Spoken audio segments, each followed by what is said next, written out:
Dia 15, resolent problemes de selectivitat. Exercici 1. Siguin les funcions f de x, x a la 3, i g de x, a, x a la 2, en què a és un número real positiu. Apartat A. Trobeu, en funció del paràmetre a, els punts de tall entre les dues corbes i feu un esbós de la regió limitada per les dues gràfiques.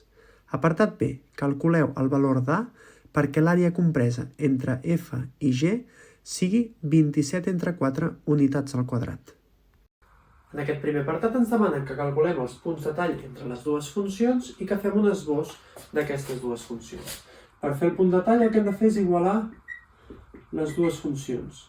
D'aquesta manera aquesta part pot passar a l'altra banda, restant, i igualar-ho a 0. Si traiem factor comú de x al quadrat, aquí ens queda una x i aquí una a, i veiem que per igualar a 0 aquesta multiplicació, una opció és posar-hi un 0 i l'altra opció és posar-hi una a.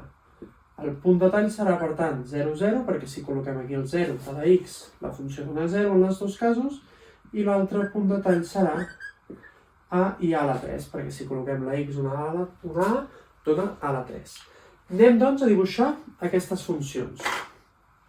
Dibuixarem la funció f amb blau.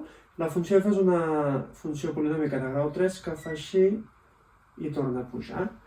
I dibuixarem amb taronja la funció g, i la funció g és una paràbola que fa així i després va cap amunt. Aquest punt de tall serà a la 3, que caurà just aquí. I l'àrea que volem calcular és aquesta àrea del mig, que pintarem en vermell. Sí? Aquesta és l'àrea que volem calcular a l'apartat B. Bé, doncs, a l'apartat B ens demanen que calculem quina A fa que aquesta integral doni 27 quarts. Per fer aquesta integral hem de restar la funció g, que és la que va per sobre, menys la funció f, que és la que va per sota, i fer la integral entre el 0 i la a, que són els dos punts de tall. Comencem, doncs.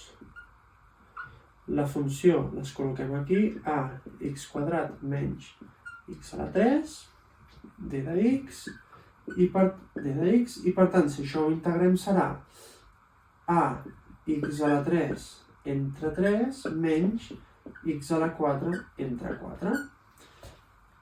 I hem de substituir les dues a's. Si afegim les a's aquí serà a la 4 entre 3 menys a la 4 entre 4, i si això ho sumem i fem factor comú, aquí va un 12 i aquí dalt serà a la 4.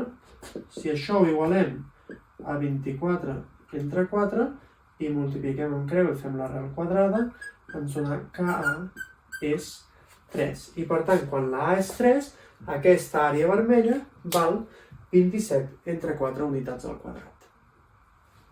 Demà tornem amb la probabilitat.